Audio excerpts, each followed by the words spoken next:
can say na can say ene day eye busumi awieye ya yetusi ho se Ghana man da ye wo no eye 1957 it say ye wo Ghana yi na Ghana nya mfie eduasansia 66 years na ene no eye ma ho sepe se mesoso meti ase na wososo wote ase bie na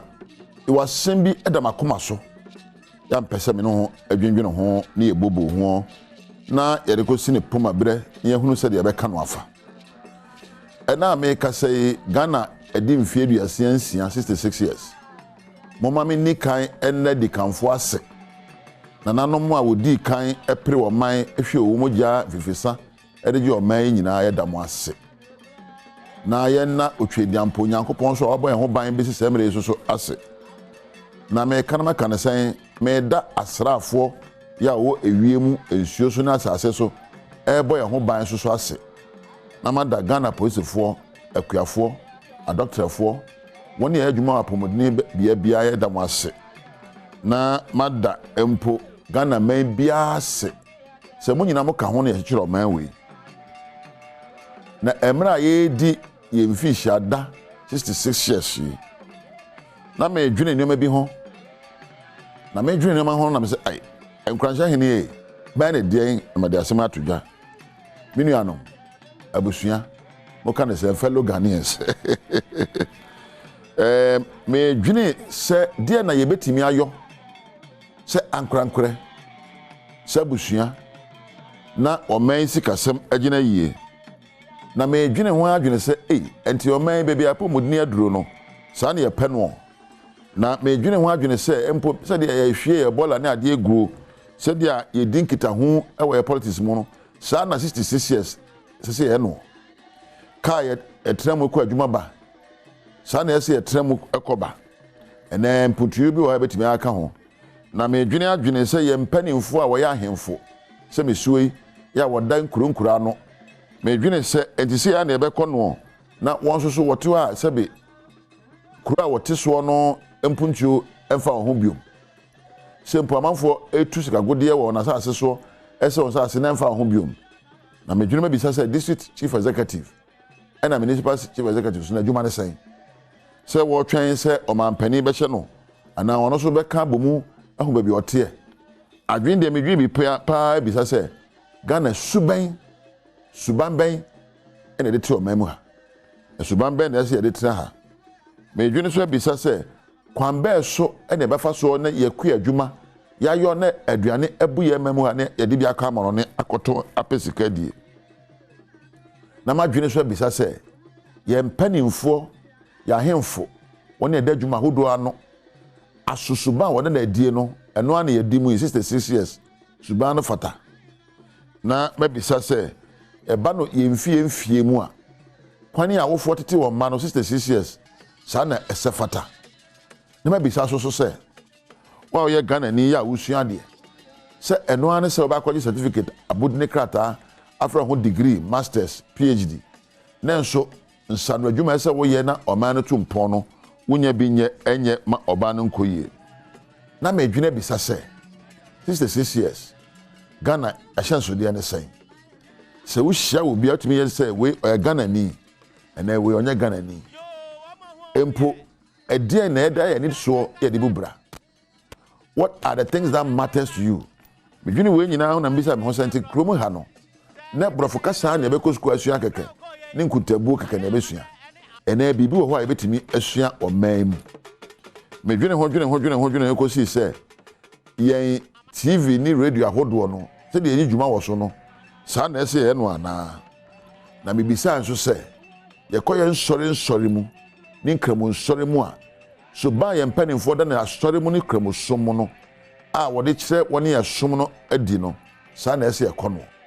mebisa se do we have a philosophy for the nation? Do we have a value system? Do we even have a national identity? Mete ya nyom a mete Ghana nyom na mete ba bi nyom na mbisa sensem we nyina na ebesi se asem ba kopa na pie ma no se mbisa ibisa ba bi ye ko be efre ye suban ya hyenso de bisa ni nyina wi na say asem akopa na dam akoma proso yam bisa na say what can you do for your nation wonipa so soda no pa na be bibia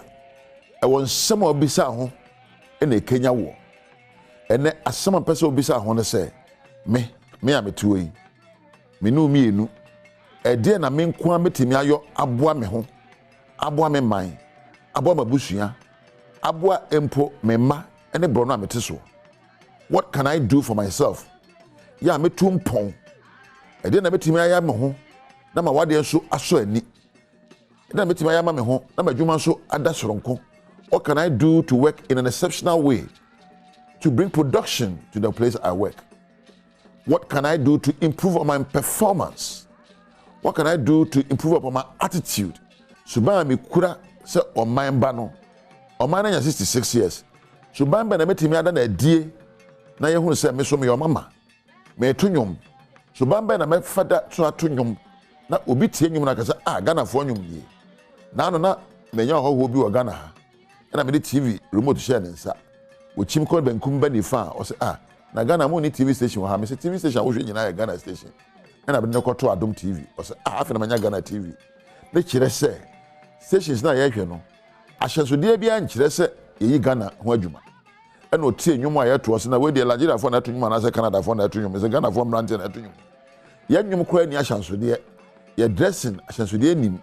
tade ye hye ne ye kasa mpo enkire se wo mama ode he na ekasa no abusua wo Ghana ni opo wo mpo wo de kabrofo tenten and you know and I say I come into and family ho wo Ghana ni die se enya hyesude bi se wo Ghana ni a wapo wodum pempenso a won sa no adwuma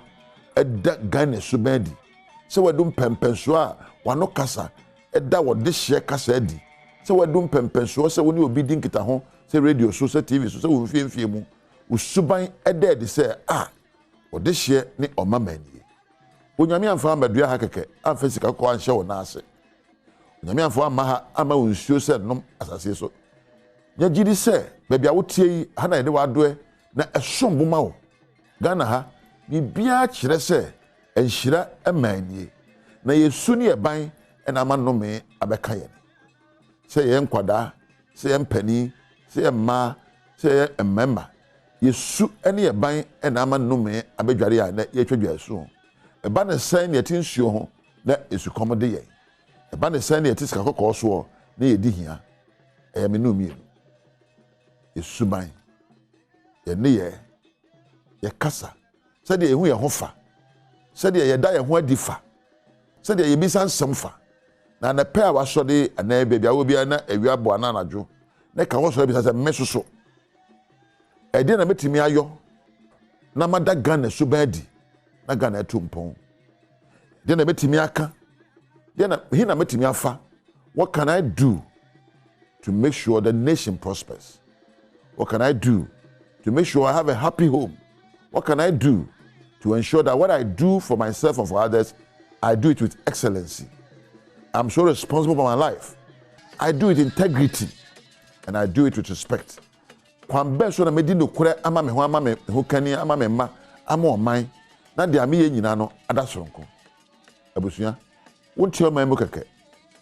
onyame de obedua Ghana kurom ha bibi nti na emere do ese wo da suban bi adi ene ye bi adi na obi hu a wa bi se na we so ye hwan ba ye bi se o ye Ghana ni mapa usuban ye Ghana o kasa ye Ghana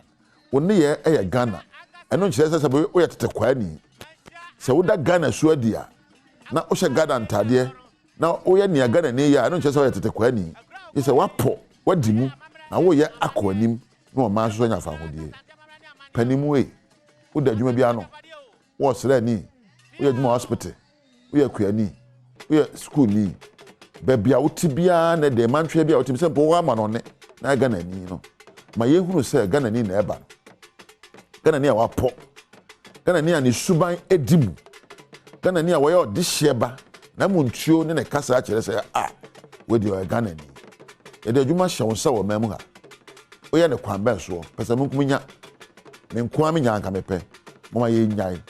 ni yen na suban a otwe di amponde dua ye mu a ye de suban ye sika kokko suban yen sore brane sa de hye yen kase ane Ghana 66 years ni edi